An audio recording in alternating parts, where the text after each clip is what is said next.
భారతీయ ఛానల్కి స్వాగతం. జై శ్రీరామ్, హర హర మహాదేవ్. ఈ మధ్య పాక్ ఆక్యుపైడ్ జమ్మూ అండ్ కాశ్మీర్లో ఒక విచిత్రమే జరిగిందండి. అక్కడ ఏమైందంటే ప్రజలందరూ కొంచెం ప్రొటెస్ట్ చేస్తున్నారు. వాళ్ళకి ఫుడ్ సమంగా లేదు, వాటర్ సప్లై లేవు, ఎలక్ట్రిసిటీ కట్టలేదు. తర్వాత ఏమో వాళ్ళ తాలూకు వనరులన్నీ పట్టుకుపోతున్నారు, వీళ్ళకేమీ దానిలో లాభం లేదు అని చెప్పి వీళ్ళంతా ప్రొటెస్ట్ చేస్తారు. ప్రొటెస్ట్ చేస్తూ ఒక మార్చ్ తీసుకుంటారు. మార్చ్ తీసుకుంటే వాళ్ళు మొత్తం చుట్టుముట్టేసింది ఆర్మీ వాళ్ళందరినీ చుట్టుముట్టేసి కదలలేదు. కదలలేకపోయేసరికి వాళ్ళ కోపం వచ్చి ప్రజలందరూ కలిసి ఆర్మీ జీపులను తిరగేయడం, వాళ్ళు కొంచెం విధ్వంసంకి పాల్పడ్డారు. దాంతో వాళ్ళు ఆర్మీ ఊరుకోదు కదా, వాళ్ళు ఉంటుంది టియర్ గ్యాస్ షెల్స్ని పేల్చారు. టియర్ గ్యాస్ షెల్స్ పెడితే ఒక టియర్ గ్యాస్ షెల్ వెళ్ళి అక్కడ పక్కన ఉన్న స్కూల్లో వెళ్ళిపోయింది. స్కూల్లో పిల్లలు ఉన్న చోట వెళ్ళిపోయి అక్కడ పేలింది. అక్కడ పిల్లలతో 3 పిల్లలు చచ్చిపోయారు. దాంతో ఇంకా పీపుల్ ఎక్కడ పీపుల్ని అదుపులోకి తీసుకోలేనంత రీతిలో వాళ్ళు రెచ్చిపోయారు. పాక్ ఆక్యుపైడ్ కాశ్మీర్లో పీపుల్ రెచ్చిపోయి వాళ్ళు ఆ ప్రాసెస్లో ఇండియన్ ఫ్లాగ్, మన త్రివర్ణ పతాకాన్ని రెపరెపలాడించారు. మేము ఇండియాతో కలిసిపోతాం, ఇండియా చాలా బాగుంది అని చెప్పి వాళ్ళు త్రివర్ణ పతాకాన్ని ఎగరేశారండి. దాంతో ఇంకా చూసుకొని పాకిస్తాన్ పరిస్థితి.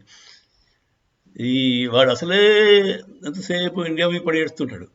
ఇప్పుడు వీళ్ళంతా కలిసి త్రివర్ణ పతాకం ఎగరేసి ఇండియాలో చేరిపోతాం అనేసరికి అదే టైంలో మన జయశంకర్ గారు, external affairs minister EAM Jaishankar గారు, POJK మనలోకి ఆటోమేటిక్గా వచ్చేస్తుంది, పెద్ద ఎఫర్ట్ ఏం లేకుండానే వచ్చేస్తుంది అని చెప్పి ఆయన అన్నారు.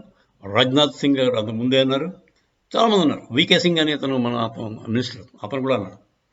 ఇలాగా చాలామంది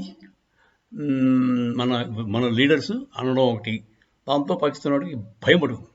సో పీపుల్ కూడా ఇలాగా రియాక్ట్ అయ్యేసరికి వాళ్ళు ఇంకా భయపడిపోతున్నారు.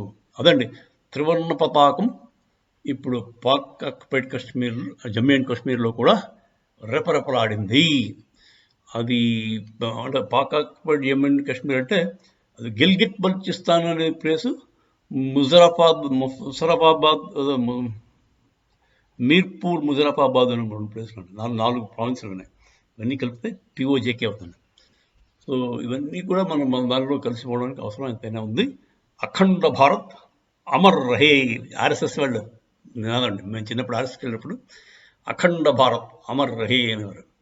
అఖండ భారతం అంటే ఇవన్నీ కూడా అసలు టిబెత్ ఉండాలండి మనకి. Tibet should be part of India.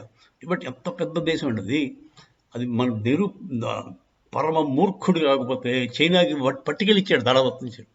మహాయోధులండి వాళ్ళు. యుద్ధం తెగించి యుద్ధం చేయడంలో టిబెత్ వాళ్ళే.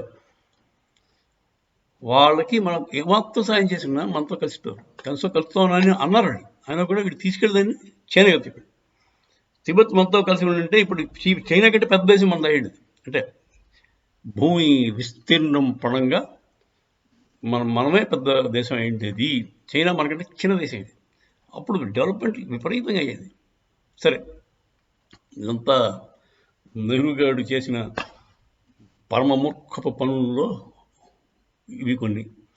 సరే, అదండి, త్రివర్ణ పతాకం మన పాక్ ఆక్యుపైడ్ జమ్మూ కాశ్మీర్లో రెపరెపలాడింది.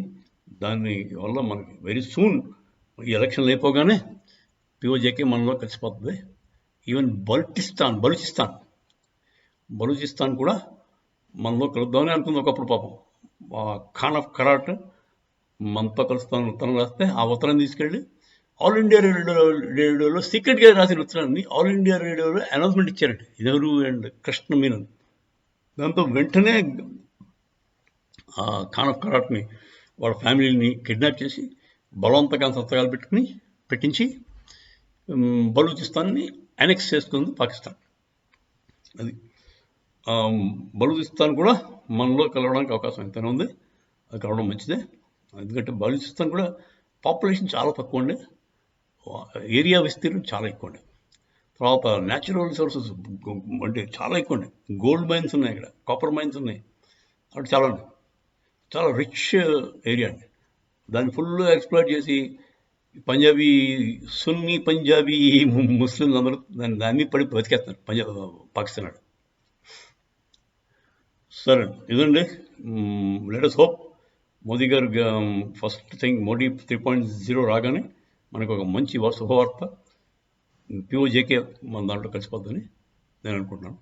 ఏం జరుగుతుందో చూద్దాం. జై శ్రీరామ్. హర హర మహాదేవ్.